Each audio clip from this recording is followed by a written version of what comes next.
Mi hermano fallece por ahí un 7 de enero, mi hermano, en paz descanse. El 20 fallece mi papá, de enero. Y el 21 fallece mi mamá. O sea que le estaba enterrando a mi papá y mi mamá estaba falleciendo. Durísimo. Pero ¿por qué digo que a veces Dios no se queda con nada en la vida? Fue esta parte de la pandemia donde no se podía tener. Yo pude platicar con mi mamá. De hecho, ese día que mi mamá falleció, yo estuve con ella en la mañana. Ella me decía que no se quería ir. Buenos días, buenas tardes y buenas noches. Donde quiera que te encuentres y desde el lugar en el que me escuchas, bienvenido, bienvenida una vez más a esta emisión del podcast Historias que Motivan.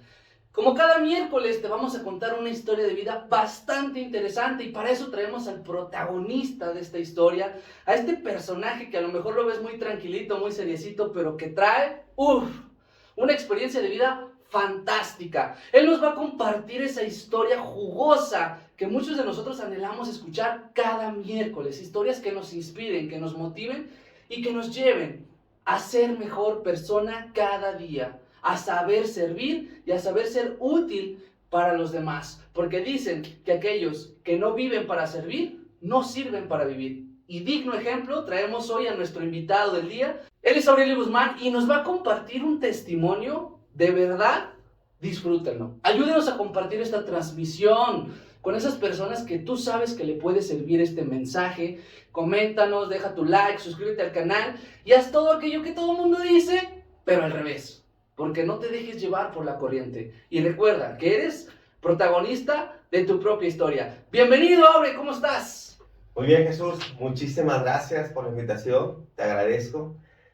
Y aquí estamos para desnudar el alma, desnudar el corazón y esperemos que les pueda llegar el mensaje que hoy le pido a Dios me deje transmitir. Gracias, Jesús. Gracias a ti por aceptar la invitación. Estoy totalmente seguro que el mensaje que nos vas a compartir a más de alguno le va a servir. Y bueno, queremos saber quién es Aurelio, qué es Aurelio, cómo es Aurelio, de dónde surge Aurelio. Queremos conocerte, platícanos. Aurelio, toda la vida ha sido de Guadalajara, Jalisco. Okay. A los 30 días de haber nacido en un pueblito que se llama Tuxpan, Jalisco, mamá tuvo que venirse para estas tierras y prácticamente nací en Tuxpan, Jalisco, pero toda mi vida he sido de aquí de Guadalajara. Así que conozco todo. ¿Quién es Aurelio?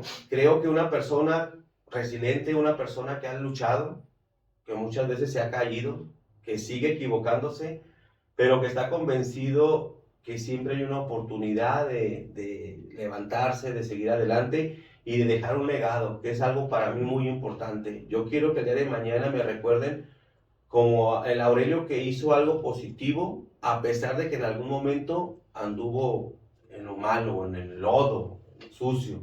Sí. Ese es Aurelio. Actualmente pertenezco a un movimiento donde hacemos servicios misioneros por parte de la Arquidiócesis de Guadalajara, un movimiento que se llama Movimiento Misionero Local Eclesial. Soy como responsable de prensa y difusión, tengo ya 10 años prácticamente que Dios de una u otra forma se fijó en este servidor. Gran instrumento. Y 8 años en esto de la transformación, de los talleres, del cambio, que sí se puede. Trabajador también. Actualmente trabajo en una agencia de reparto de publicidad que se llama Volantó Guadalajara. Okay. Y somos cofundador de estamos por ahí trabajando en un centro psicoterapéutico donde estamos pegándonos más a la tanatología, okay. ¿Sí? Donde trabajamos mucho los duelos, donde trabajamos las pérdidas, pero desde un enfoque sin fines de lucro, que es algo muy importante, Jesús. Okay. Te comparto, yo hace 3 años perdí a mi mamá, a mi papá y un hermano. Eso se los cuento en un poquito más, pero yo anduve buscando el apoyo psicológico, el apoyo de la tanatología, que es algo muy importante y de verdad es muy difícil de repente, si no se tienen los recursos, conseguir ese apoyo. Te estoy hablando que un tanatólogo o alguien que se especialice en eso no te baja de 400, 500 pesos la terapia. Así es. Y hay mucha necesidad. ¿Qué es lo que ha hecho un servidor? Enfocarme, me metí a estudiar tanatología, tengo mi diplomado en tanatología, junto con mi señora Isabel Miranda, al cual le mando saludos. ¡Saludos! Por dejarme venir. Ella es psicóloga. Hemos hecho esta parte de hacer un tipo de instituto donde podamos dar ese apoyo a personas que de veras no tengan los recursos y se le pueda dar esa atención tanatológica, que en este caso se les da un acompañamiento de parte de un servidor. ¿Cómo se llama el instituto? Nos pueden encontrar en Facebook como Tanatología GDL o Tanatología MAC GDL. De hecho, ahí estamos subiendo bastante información, bastante documentos, cosas para que las personas puedan apoyarse. Incluso Jesús, me atrevo el día de hoy a toda la gente que está viendo este programa, que compartan este programa y que si requieren libros de tanatología o en su caso duelarios, comenten. Se comunican con Jesús, que Jesús les pasa el teléfono y yo con mucho gusto les comparto los duelarios. Tenemos duelarios de mamá, papá, hermanos, incluso mascota, libros de tanatología sin costo. Excelente. Para que puedan apoyar desde una forma en agradecimiento también a ti, Jesús. Gracias, por hacer este magnífico programa.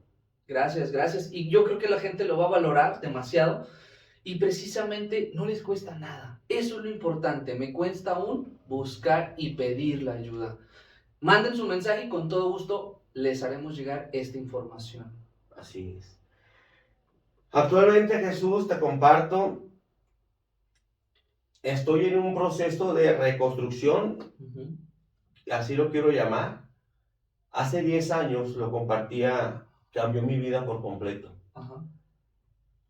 Mi hermano, del cual yo les platicaba, en paz descanse, José Guzmán, me invitó a un retiro, a vivir un encuentro. Yo en mi vida, yo había asistido a un encuentro, un retiro.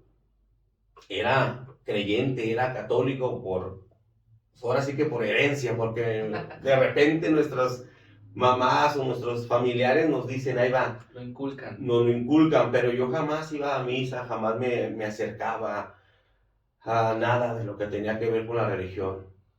Mi hermano me invita a vivir este encuentro. Y en realidad yo, para que dejara de estar dando lata, accedí.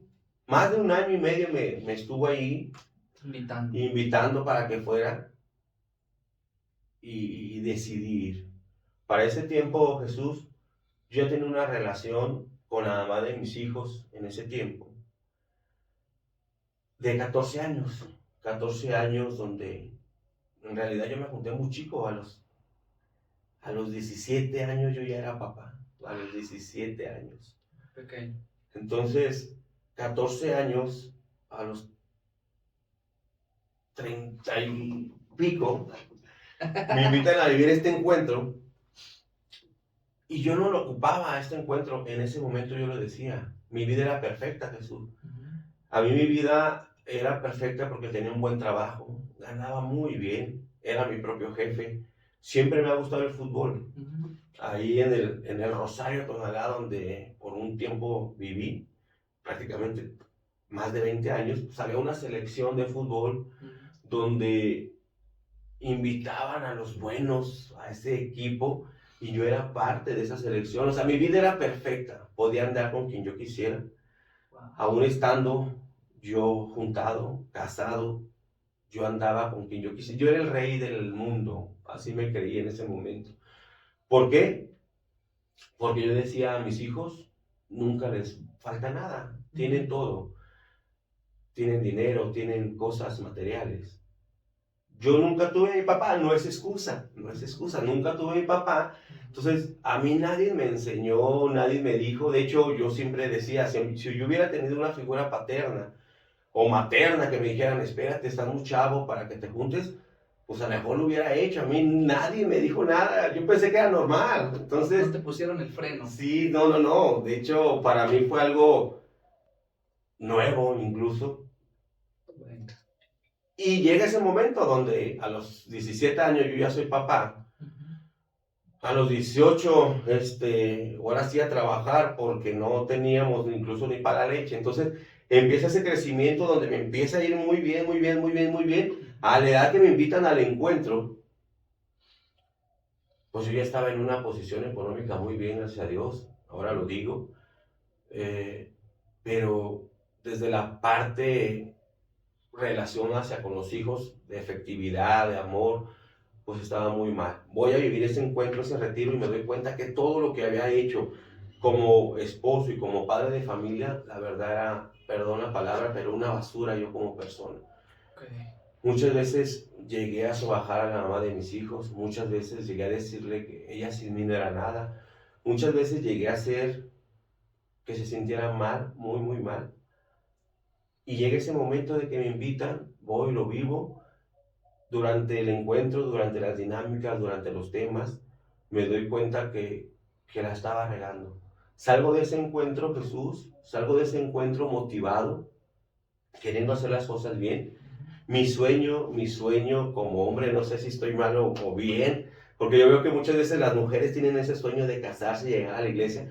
Ese es mi sueño, algún día llegar a la iglesia y casarme y que Dios nos dé esa bendición. Claro. Entonces yo salí de ese encuentro bien motivado, queriendo hacer las cosas bien, pero ahora entiendo y cuando me toca dar algunos temas, yo lo digo, Dios nos perdona todo, todo nos perdona Dios, pero el tiempo no. El tiempo se nos va, el tiempo vuela y cuando volteamos a ver lo que hayas hecho mal, ahí va a estar, lo que hayas hecho bien, también ahí va a estar. Me doy cuenta, Jesús, que sí había lastimado mucho a mi familia, mucho en ese momento a la mamá de mis hijos. Intento recuperar esa familia. Ella vive el encuentro también, incluso lo vivimos juntos. Intentamos luchar. Yo de verdad en ese año, Jesús, dejé mucho.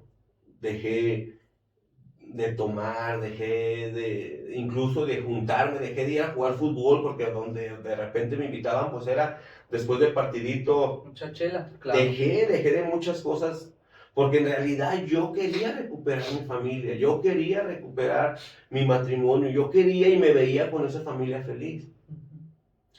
Pero llega un momento, Jesús, que me dicen que ven algunos mensajes, algunas cosas raras de la mamá de mis hijos. Hablo con ella y ella me dice, Aurelio, es que en realidad yo ya no te quiero, no te amo. Wow, durísimo. Al año, cabrón, al año de vivir ese encuentro, donde yo creo o creía que le estaba echando todas las ganas, lo que no hice en 14 años lo quise hacer en un año. Ojo, muchachos, ustedes que tienen pareja, que tienen relación, valoren. Lo que yo no hice en 14 lo quise hacer en un año, darle un día a la mamá de mis hijos, invitarla a tomar un café, invitarla a bailar, lo que nunca hacía. Entonces ella me lo accedía, lo aceptaba, pero siempre me decía, yo ya no quiero estar contigo, ya no quiero.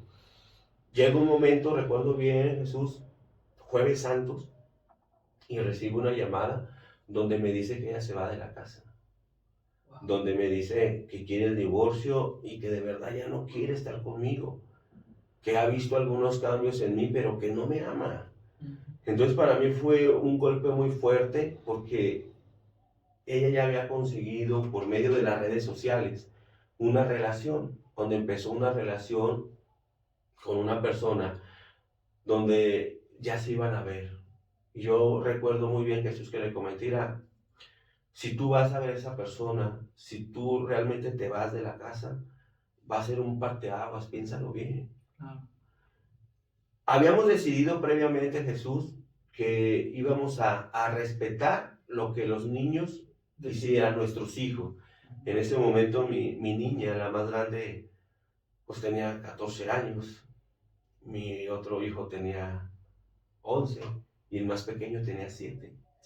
A lo mejor yo creía que el más pequeño se iba a quedar conmigo, de una otra forma era un poquito más allegado conmigo, a lo mejor, pero la más grande o el medianito, pues no, eran muy allegados a su mamá, yo estaba seguro que se iban a ir con ella.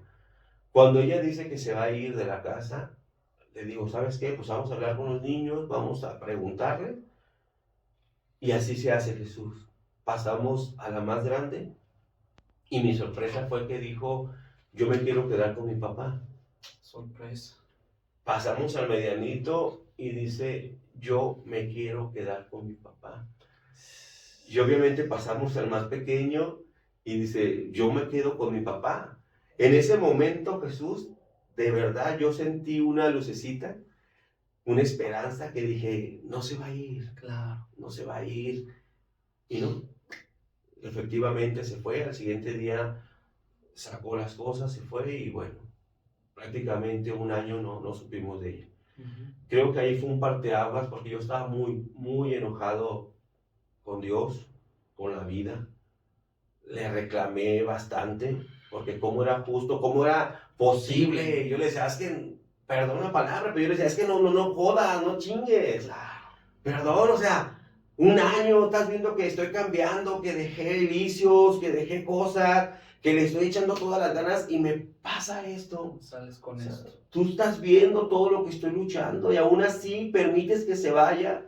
¿Para qué me invitaste a ese encuentro? ¿Para qué me hiciste que fuera a conocerte? Si mi vida era perfecta antes de conocerte, tenía lo que quisiera, podía andar con quien yo quisiera, andaba como yo quería y tenía todo, incluso tenía la mamá de mis hijos. Y mira, fue algo muy especial, Jesús, porque así como existen cosas y personas buenas, existe Dios. Hoy más que nunca entiendo que existen cosas y personas que de una otra forma van a querer verte o tumbarte y existe el mal. Recuerdo muy bien que fueron días muy difíciles para mí. Yo ya no quería ir al servicio. Yo ya no quería acercarme. Estaba enojado. Y en ese momento, Jesús, recibo llamada y lo tengo muy en claro, muy en cuenta, de una persona que en su momento había sido mi novia. Y me habla y me dice, oye, Aurelio, pues me enteré que se fueron de tu vida, tu mujer. Aquí estoy para lo que ocupes, aquí está mi apoyo, sabes que cuentas conmigo. Y de verdad yo en ese momento sentí, qué padre, ¿no? Qué gran apoyo, qué chido, qué gran amiga. Yo sentí algo padre. Pero luego empieza como esa parte de, oye Aurelio, pero vámonos, no tienes que estar ahí tú solo, no tienes que cargar solo, vámonos a tomar una cervecita. Mira, ven, te invito a mi casa, tengo una fiesta, tengo amigos, tengo amigas que te puedo presentar. Y fue como esa parte de, yo le decía, es que no tomo. O sea, en realidad en ese tiempo fue de no tomar, fue, voy a ver qué hago con mi vida, pero en este momento no quiero tomar. Yo le decía, es que no tomo.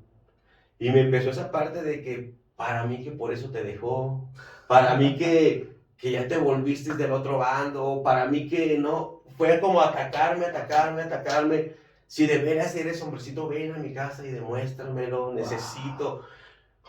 Fue una noche, Jesús, que dejé a mis hijos dormidos a los 3 y estaba tan enojado y recibí también ese mensaje, esa llamada de esta muchacha, que dije, voy a ir a su casa, ella vivía sola, a demostrarle que no soy del otro bando y no, hombre, va a ver ahorita, va a ver lo que le va a pasar. Iba, según yo, bien motivado, pero dije, ¿sabes qué? Antes voy a ir al Santísimo. Quiero ir al Santísimo porque también quiero reclamarle, quiero decirle todo lo que no le he dicho. Recuerdo que me fui, salí de casa, llego al Santísimo y llego enojado, de verdad llego enojado. Y le empiezo a decir sus verdades, ¿cómo no? Todas sus verdades. No te pases de lanza, son pendejadas. ¿Cómo es posible? ¿Qué voy a hacer con mis hijos? O sea, ¿para eso querías que te conociera? A mí me habían enseñado que al Santísimo teníamos que ir así, vestido, con respeto. Yo esa vez llegué enojado. Y de verdad yo quería sacarlo todo. Dije, nomás vengo rápido porque voy a ir a la otra también. Ahorita también con aquella me voy a desquitar. A ver si es cierto que soy del otro bando. Recuerdo, Jesús, de verdad que llegué al Santísimo, eran como 11:30 de la noche. Al Templo del Huevo, aquí en Guadalajara. Ahí está expuesto el Santísimo las 24 horas. Me meto y empiezo a decirle todas sus verdades, según yo, a Dios. Y a decirle, si no quieres que te siga, ¿para qué fregados querías que viviera ese encuentro? Maldigo el día que viví ese encuentro. ¿Para qué querías que lo viviera? Si me iba a pasar todo esto. Empecé a sentir como una calma y empecé a llorar como niño, Jesús, de verdad. Empecé a llorar, a llorar, a llorar. Y en ese momento me sentí, no sé, como un perrito. Así me sentí yo, como un perrito cuando los acaricia a alguien. Así me sentí que alguien me estaba acariciando. Y empecé a sentir como esa paz, esa calma. Y empecé a escuchar, para eso te invité a que vivieras ese encuentro. Para eso te llamé a que me siguieras. Empecé a imaginar que alguien me decía esas cosas ahí en el Santísimo. Pero sí, de verdad empecé a sentirme cómo me acariciaban, cómo me abrazaban. Y entre más me abrazaban, yo más lloraba. Terminé de decir las cosas y ya no tuve palabras. Cuando vi el reloj, Jesús, ya pasaban después de las 3 de la mañana. Wow. Después de las 3 de la mañana, que de verdad volteé a ver al Santísimo, le pedí perdón. En ese momento entendí por qué me había mandado a vivir ese encuentro antes de. Entendí que había de dos: o seguirme haciendo la víctima o actuar con responsabilidad. Entendí que no fue culpa de Dios, fueron culpa de mis decisiones durante 14 años. Ahora entiendo que es más, se tardó 14 años, me aguantó. Yo no hubiera aguantado ni 2 ni 3 años como yo la trataba, de verdad. Entendí que Dios ahí está, que Dios siempre va a querer lo mejor para nosotros, pero que también nosotros tenemos esa parte de decidir y de tomar esas elecciones. Y fue como un parteaguas que quiero para mi vida. Inmediato empecé a buscar ayuda psicológica. Llevé a mis hijos a los 3 al psicólogo, tomé terapia psicológica. Yo me aventé más de 1 año y medio en terapia. Mis hijos prácticamente 2 años cada uno en terapia. Y fue como partirme, el irme a trabajar en la mañana, el acomodar las terapias, el llegar y apoyarme con mis hijos para la comida. Ahí alguien fungió una parte muy importante que aparte de Dios me apoyó muchísimo, que fue mi señora madre, en paz descanse. Fue la única que jamás me juzgó, jamás me criticó, jamás me dijo, tú te lo buscaste, jamás, jamás. Y fue una personita que me ayudó muchísimo para que esto no se fuera abajo. Jamás me alejé de los servicios, pero fue esa parte donde yo ya andaba en los servicios, Jesús, como un fantasma. Yo ya andaba sirviendo y empecé a irme a servir a Islahuacán, empecé a irme a servir a Trojen, empecé a ir a servir a Marquesado, Nayarit, serví aquí en Guadalajara. Donde quiera que me invitaban a servir, ahí iba Aurelio, ahí iba porque me quería llenar. Pero llegó un momento en el servicio que yo ya me sentía vacío, me sentía como un fantasmita, me sentía como que nomás andaba ahí por andar. Pero me seguía sintiendo yo mal por dentro. Y fue donde entraron estos talleres de transformación, estos talleres donde me recomendaron libros, donde empezaron a recomendarme audiolibros, donde empezó esa parte de crecimiento, pero ahora emocional. Entonces para mí fue un parteaguas. Yo creo muchísimo en Dios, sigo creyendo a Dios, no cambio mi fe por nada. Así es. Pero también me he dado cuenta que nosotros como seres humanos formamos y tomamos un papel muy importante si lo hacemos con responsabilidad, porque es donde empieza esa parte de lucha, de que qué quiero para mi vida, para qué lo quiero y cómo lo voy a conseguir. Entonces, es por eso donde hemos hecho esa parte de hacer MAC o tanatología MAC, de meterme a estudiar, de meterme a hacer lo que en realidad creo que me puede ayudar a mí. Nuestros talleres, nuestros acompañamientos, los hacemos siempre como si nos lo estuviéramos dando a nosotros mismos. Hay personas, la otra vez estamos sacando las cuentas, más de 400 personas han vivido esos talleres, que los hacemos sin fines de lucro, los hacemos incluso aportación voluntaria, y lo hacemos con la intención de que empiecen a sanar. A mí de repente Jesús me invitan a dar algunos temas, me invitan a dar algunas pláticas, y yo sí les meto mucho a Dios, pero también esa parte de tú como persona que quieres, porque muchas veces vamos por la vida quejándonos y echándonos la culpa, y más adelantito les voy a platicar esa parte, porque yo todo se lo quería dejar a Dios en un momento, que sea lo que Dios quiera. Me sentía yo mal y que sea lo que Dios quiera. Mis hijos yo los veía mal y que sea lo que Dios quiera. Cuando empiezo a ir a terapia, cuando empiezo a leer esos libros que me han ayudado mucho, pues me doy cuenta que también entraba esa parte de responsabilidad como padre de familia, como persona que quería crecer. Entonces para mí fue algo muy, muy importante el movimiento, pero también esa parte de los talleres, el seguir creciendo como persona. Actualmente, si la gente me preguntara si me avergüenzo de hablar de mi pasado, yo les diría que no. De verdad no me avergüenzo. Al contrario, obvio, si volviera a nacer no volveré a hacer muchísimas cosas que hice. Pero creo que esas tonterías, ese creerme el rey del mundo, ese tratar mal en su momento, ese machismo, pues tiene un porqué y tiene un, un cimiento. Y mi cimiento fue pues de que yo nací y crecí sin una figura paterna. Y a lo mejor mi mamá estaba siempre, pero yo recuerdo desde los 4 o 5 años, pues mi hermana, la de 12 años, era la que se encargaba de mí. O sea, yo o mi mamá o nos cuidaba o nos daba de comer. Claro. Figura paterna no, nunca tuve. Entonces, yo mucho tiempo, todo lo que yo hacía, lo bueno, era porque era el rey del mundo. Y lo malo, era porque me había hecho falta mi papá. Y porque mi mamá nunca estuvo conmigo. O sea, todo lo malo era culpa de ellos. Todo lo bueno era porque era bueno, porque era fregón, porque era chingón yo. Buscabas culpables. Sí, era como una forma de, una excusa para no hacerme sentir yo tan mal. ¿Sí? Yo desde los 6 años, Jesús, si más bien no recuerdo, yo anduve vendiendo chicles, boleando calzado, cantando en los camiones. Bueno, te digo que conozco todo mi Guadalajara, desde Plaza de los Mariachis, no sé, Plaza del Sol, Tlaquepaque, todo. O sea, mi vida fue siempre andar en la calle. Hoy más que nunca creo y reconozco que fue Dios el que nos cuidó, porque a muchos compañeritos que anduvieron con nosotros en la calle o terminaron muertos, o terminaron en la cárcel, o no están, ¿sabes? Están desaparecidos.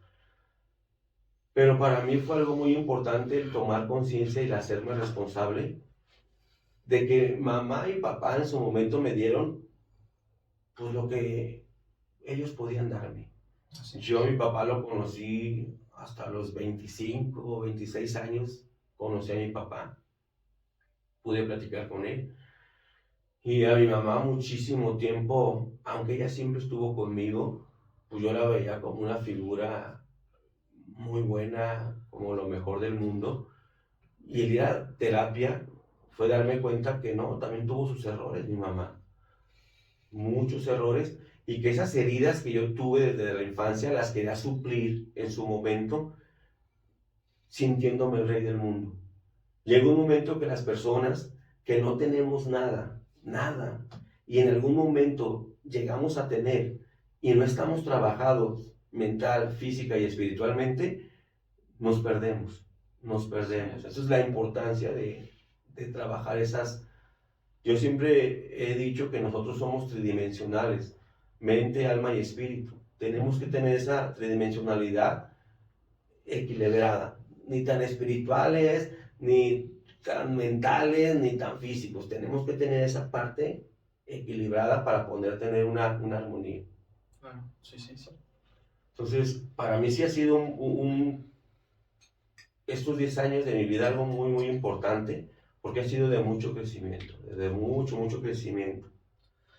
Me gustaría, antes de que se me pase, recuerdo que cuando nos conocimos fue precisamente en MAC. MAC significa mente, alma y cuerpo, y se basa justamente en estos talleres de transformación y acompañamiento tanatológico. Ahí tomé los 2 talleres que se realizan, es como la continuidad uno del otro. Y recuerdo que en esos talleres nos platicaste de la relación con tu madre, de cómo fue la relación con tu mamá y todos los cambios que empezaste a hacer. Me gustaría que le cuentes a la audiencia ¿qué fue lo que tú hiciste? ¿Cómo fue la relación con tu mamá a raíz de todas estas equivocaciones?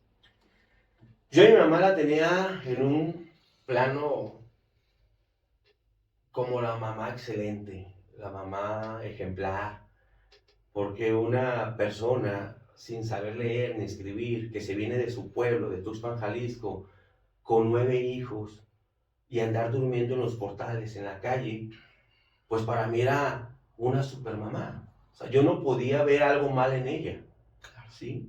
Para mí es esa parte de idolatrar a una persona. En ese caso yo tenía idolatrada a mi mamá.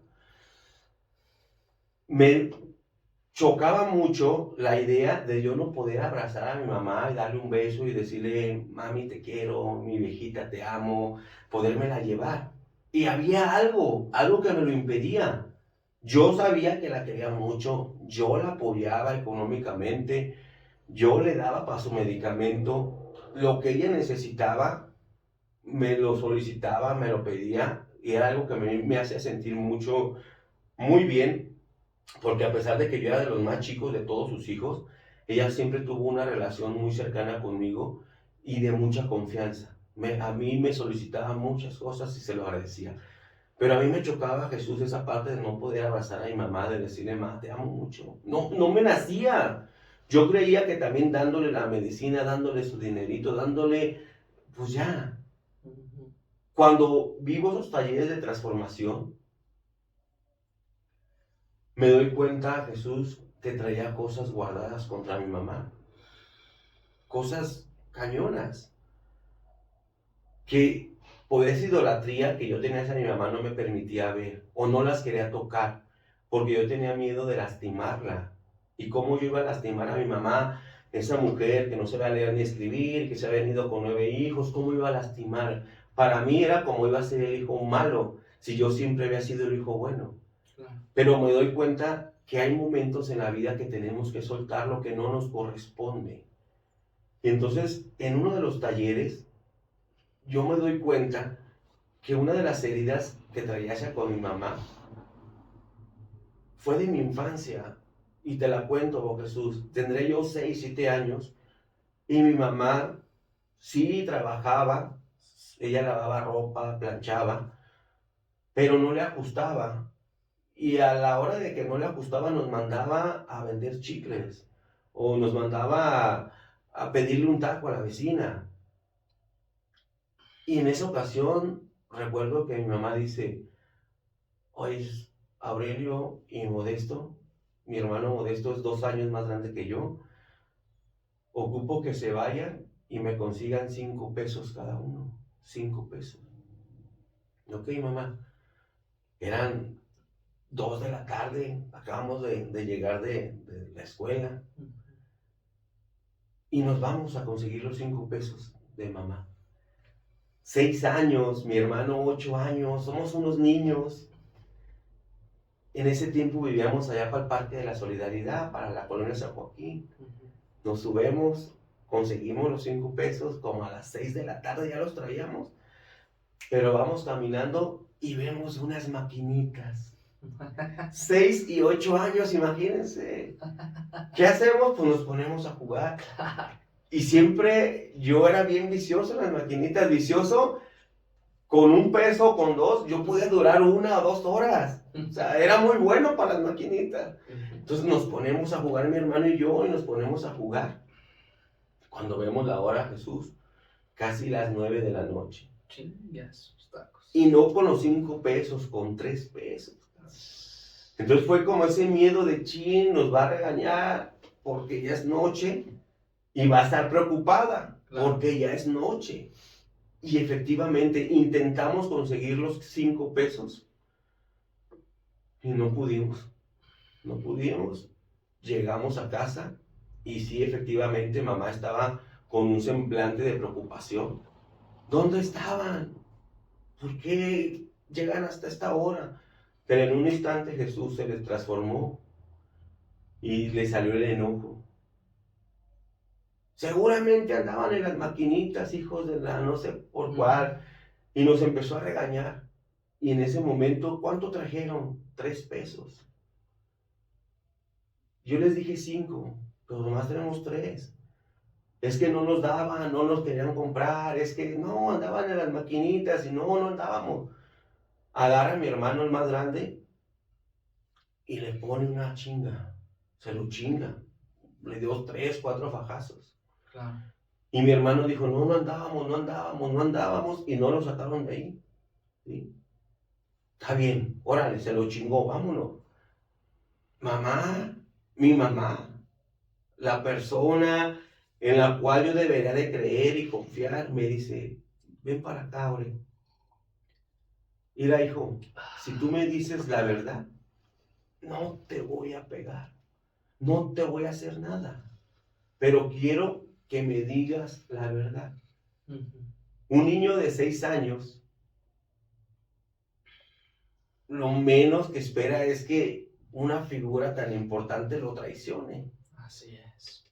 Y le digo, a mamá, sí, ya traíamos los 5 pesos, pero sí nos metimos a las maquinitas, todavía ni terminaba de decirle maquinita a Jesús, cuando ya me estaba poniendo una, pero si a mi hermano le dio 4, a mí me dio como 8. Me pegó, pero me pegó feo. Recuerdo que mi cuñada, que fue la que me invitó al encuentro, se tuvo que meter en ese momento a quitármela. Ya déjelo, suegra, ya déjelo. Me la quitó. Es que yo no quiero viciosos en mi casa, yo no quiero personas, porque ahorita son maquinitas, luego van a hacer droga, pero me puso una chinga. Ese día, Jesús, yo sentí que se partió mi corazón a la edad de 6 años. A la edad de 6 años fue para mí algo muy traumante ver cómo la persona que yo debería de confiar me traicionaba. Cuando ni siquiera era mi responsabilidad irme a pedir o a vender. Yo era un niño de 6 años. Pero durante todo el tiempo de mi adolescencia y de ahora que ya había crecido, que me iba bien, yo enterré eso, lo enterré. Y yo pretendía ver a mi mamá como la superhéroe, como la mamá ejemplar, la que nunca nos dejó. Unos amigos muy cercanos me dicen, es que tú tienes que hablar y regresarle eso a mamá. Se lo tienes que regresar, no es tuyo. Claro. Eso es lo que me impedía darle el abrazo y decirle, mamá, te amo, te quiero mucho. Claro. Llegó el momento donde nos invitan a una cena y nos dicen, tienes que llevar a la persona más importante de tu vida. En ese momento yo ya estaba divorciado, sí tenía una pareja, una novia, pero en ese momento yo sentía que la persona más importante era mi mamá. Claro. Todos llevaron a su pareja, ¿eh? Yo fui el único que llevó a su mamá. Yo no sabía la dinámica. Cuando nos hacen la dinámica y nos dicen que tenemos que hablar y regresarle, yo empiezo a hablar con mi mamá y empiezo a recordar ese momento y le empiezo a decir, mamá, el momento que más me lastimaste fue cuando me dijiste que confiara en ti, cuando me dijiste que no me ibas a pegar, cuando me dijiste que fuera honesto. Y lo fui. Y no solamente me golpeaste, sino me hiciste creer que no debería de confiar en las mujeres. Hoy te lo regreso. Te lo regreso, mamá. Y te perdono por ese momento porque ya no lo quiero seguir cargando.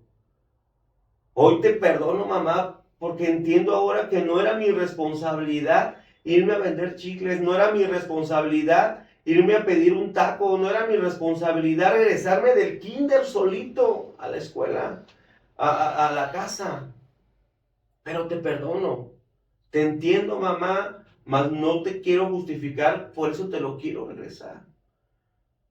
Para mí fue muy impactante, Jesús, el ver el rostro de mi mamá, esa mujer que era un roble, esa mujer fuerte, esa mujer valiente, que los ojos se le rasgaron, Jesús, claro. Y empezó a llorar. Y llegó un momento donde se me quiso hincar a pedirme perdón. Y recuerdo que me dijo, sí, hijo, yo también me acuerdo de ese momento. Y sí, la regué, hijo, la regué, perdóname. Y Recuerdo que 3 veces intentó hincarse a pedirme perdón mi mamá, cabrón. Sí, No la permití, no la dejé. No, ma, nomás te lo quería regresar. sí, sí. Me acuerdo que la abracé y nos dimos un abrazo, y en ese abrazo, que jamás se lo había dado, sentí como al regresarle lo que no era mío, desde mi infancia, empezó a apretar, y sentí la presencia de Dios, la presencia de mi mamá. A partir de ese momento, Jesús cambió nuestra vida, de verdad.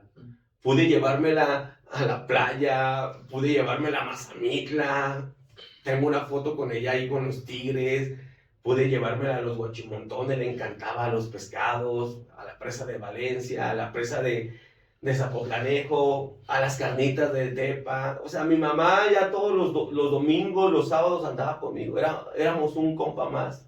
Nos íbamos a las salitas, ella y yo. O sea, los últimos 3 años, gracias a Dios, gracias a que me di la oportunidad de enfrentar y confrontar a mamá, fue que esos últimos 3 años de su vida fueron los mejores años que un hijo pudo haber tenido. Yo sé que mi mamá se fue muy contenta, y yo creo que Jesús, Dios no se queda con nada la vida, porque les comparto, mi mamá falleció hace 3 años.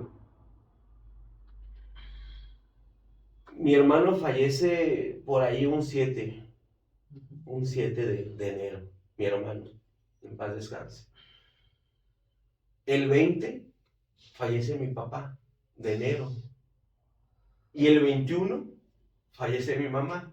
O sea que se estaba enterrando mi papá y mi mamá estaba falleciendo. Durísimo. Pero ¿por qué digo que a veces Dios no se queda con nada en la vida? Fue esta parte de la pandemia donde no se podía tener. Yo pude platicar con mi mamá. De hecho, ese día que mi mamá falleció, yo estuve con ella en la mañana. Ella me decía que no se quería ir. Ella me decía que quería seguir yendo a Mazamitla, que quería seguir yendo a los pescados, que quería seguir yendo a las salitas. Y entonces el doctor a mí me dijo: mira, Aurelio, tu mamá está reaccionando bien, va bien, a comparación de tu papá que no quería el medicamento ni nada, tu mamá, todo bien, todo bien. Entonces yo me vengo tranquilo, en paz. Ella estaba en ese tiempo en Tuxpan, porque nos la llevamos con una hermana de allá, que con un doctor muy bueno, con lo mejor de lo mejor. Y me vengo con toda la esperanza. Como a las 7, cuando yo ya venía aquí por Zacualco, me habla una sobrina y me dice: tío, dicen que mi mamá Cande ya no va a sobrevivir, que ya no reaccionó como en la mañana, ya no está reaccionando. Para mí fue un momento muy, muy difícil de no saber qué hacer. ¿Qué hago? ¿Me regreso? ¿No me regreso? Y si no le alcanzo. Y como a los 5 minutos recibo una videollamada. Era mi mamá. Era mi mamá, donde me dice: hijo, ya me voy. Digo: no, ¿cómo que ya se va? Ya me voy, hijo. Te quiero mucho.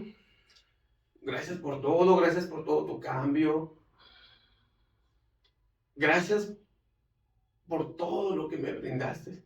Te encargo mucho a tus hermanos. Sigue haciendo tus talleres, ¿eh? Síguete preparando. Sigue ayudando a mucha gente. Y me da la bendición por videollamada, cabrón.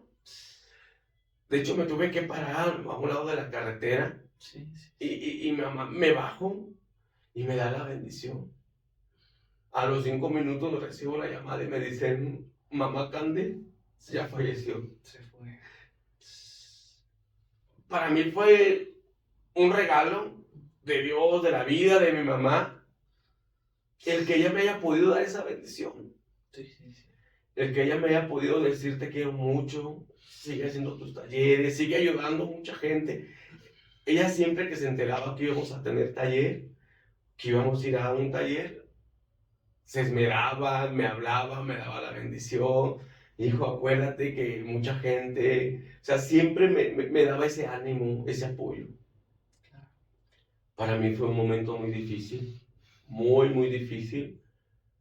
Después de lo de mi divorcio, de todo el reclamo que le había hecho a Dios por mi divorcio, yo en esa ocasión, yo le había prometido a Dios que jamás iba a volver a renegar por nada, ni a reclamarle por nada. Pero dentro de la tanatología nos hemos dado cuenta que hay veces, perdón la palabra, pero hay promesas estúpidas que se deben de romper. Y fue una promesa que yo rompí. Y claro que volví a ir a reclamarle a Dios, porque no era posible que me quitara a mi hermano, que durante mucho tiempo fue la figura paternal que me ayudó, que me ayudaba, que cambió mi vida al invitarme a este encuentro, que ahora que ya tenía una relación más cercana con papá, se lo llevó, pero fue el colmo que al siguiente día se haya llevado a mi mamá. Sí. Si él sabía que mi mamá no se quería ir, si él sabía que mi mamá quería seguir viviendo, pero fue volver a esa parte donde, por eso te di esos últimos 3 años, por eso pudiste llevarla con los tigres a las alitas, a la playa, a Mazamitla, a tomarse un café, y fue como esa parte. Para mí fue muy, muy doloroso, y más doloroso, Jesús, porque mucha gente, cuando hay personas que estudian la tanatología o que tienen algo de conocimiento, algo de talleres de transformación, más duro porque no pueden entender o no entienden o no comprenden que tú también sufres y que tú también te duele. Y muchos amigos me decían, o conocidos, ay Aurelio, lo bueno que tú estás preparado. Ay Aurelio, lo bueno que tú sabes de tanatología. Preparado. Y yo no, lo primero que yo decía, sí, cabrón, pero es la primera vez que se muere mi mamá, o sea, no friegue, o sea, y es mi mamá. Fue algo muy, muy doloroso. Otra vez, por eso yo les recomiendo, les sugiero mucho terapia. Hay que sanarnos, hay que ir a terapia, hay que apoyarnos de personas que nos hagan crecer. Y otra vez, aunque yo ya había estudiado tanatología, aunque yo daba talleres, aunque yo de una u otra forma tenía herramientas, Bien, te pego. yo necesitaba y empecé a ir a mis acompañamientos. Claro. Y hay algo muy importante, Jesús, cómo trabajar esos duelos. Y a lo mejor aquí es muy importante, ustedes que nos están viendo, hay personas que pierden algún ser querido, hay personas que pierden algún familiar y piensan que jamás van a recuperarse, porque esperan que todas las cosas vuelvan a ser como antes. Y déjenme decirles que las cosas jamás van a volver a ser como antes. Pero hay de dos, o nos hundemos y nos vamos a la depresión, a sentirnos mal, que no está mal sentirnos mal, no está mal. Pero también hay el otro momento donde, ¿qué hago con todo eso? Porque yo no sabía qué hacer con todo lo que yo le daba a mi mamá, Jesús, de verdad. Yo los lunes, yo le mandaba a su lanita, le mandaba lo de su medicina, y los sábados ya sabía dónde íbamos a ir, ¿sí? ¿Qué hago con todo ese? ¿Qué hago con todo ese amor que yo tenía para mi mamá? Con la ayuda de mi maestra de tanatología, que en su momento fue la que me dio acompañamiento, con la ayuda de una amiga psicóloga que fue la que me dio la terapia, Flor González, que le mando un saludo. A ver, Aurelio, ¿qué vas a hacer con todo ese amor? ¿Qué hacemos? Y ahí fue donde yo necesito volver a ver a mi mamá. Necesito volver a sentir a mi mamá. ¿Qué hago con todo esto? Que encuentro un asilo. Que encuentro un asilo que se llama la Santísima Trinidad o Hogares Trinitarios, así búsquenlo en Facebook, donde hay más de 48 ancianitas, donde muchas de ellas no tienen visitas, donde muchas de ellas son recogidas de algunos lugares porque no tienen familiares y ahí están. Entonces me metí ahí de voluntario. A dar amor. Todos los lunes me iba al Felipe Ángeles a comprar mis 10, 12 kilos de plátanos, mis 4 o 5 kilos de guayaba, mis 2 bolsas de chetos, mis 2 bolsas de paletas y al asilo. Todavía hay mucha comunicación con mis ancianitas que las quiero mucho, América, Olimpia, Panchita, Betty, Tere, María, todas ellas que para mí a la hora de yo retirarme de con ellas, Jesús, de verdad, yo les pedía la bendición. Ahí estaba mi mamá. Claro. Las primeras veces que yo empecé a ir al asilo como voluntario, cuando me salía como con ganas de llorar, como con los sentimientos encontrados. Cuando llegaba igual. Ya últimamente llego y como a mi casa. Aurelio, ¿por qué no has venido? Aurelio, ¿cómo estás? Y es esa parte donde ahora yo ya entiendo que a veces, y le doy gracias, se escucha mal lo que voy a decir, Jesús, pero gracias a que mi mamá falleció, Puedes dar. puedo dar, puedo entender que el amor jamás, jamás, jamás se puede esconder y se puede guardar. El amor es para dar, para compartir. Y ahí está. Igual yo les hago la invitación, si quieren, ahí está el asilo. Que vayan y visiten, ¿no? Qué bárbaro. 48 ancianitas que ahí están deseosas, no de que les lleves nada, con que tú vayas y platiques, con que les des una vueltita en su silla de rueda. Gracias a todo ese momento, ahora en nuestro movimiento en el cual pertenezco, se va a hacer labor social. Hay un grupo de jóvenes de búsqueda, muy entregados, los chavos que hacen esos encuentros, puros jovencitos, van a hacer labor social también, les acaban de hacer una posada. Entonces, pues mi mamá, de una u otra forma, desde allá arriba, sigue haciendo que trabajemos. Totalmente. Pero fíjate, Jesús, la importancia, ¿no?, de sanar. De repente, no entendemos por qué seguimos actuando como actuamos, tenemos cambios en nuestras vidas, pero seguimos actuando de una forma que no. Yo los invito a que hagan su examen de conciencia, regresémonos para atrás, qué es lo que nos afecta o qué es lo que nos seguimos cargando que ni siquiera es de nosotros. Que no somos conscientes muchas veces. Exacto. Pues mira, Aure, yo creo que ahí es una de las claves de la sanación emocional, el hecho de detectar, reconocer, identificar todas esas heridas profundas. Porque recordemos que las heridas emocionales no se ven, pero se sienten, hombre. Y son tan profundas que me pasaron a los 5 o 6 años de edad. Y a lo mejor yo digo, pues ya pasó, ya no me acuerdo. Pero tiene una consecuencia porque cada vez que alguien destapa esa herida, es como cuando le echas limón y chile y te arde.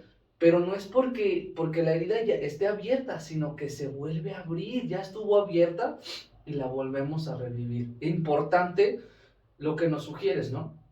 La terapia, podernos conocer, realmente echarnos un clavado, hacer un examen de conciencia, empezar a tener prácticas del autoconocimiento, de la autoexploración, de empezar a reconocer lo que soy y también lo que no soy.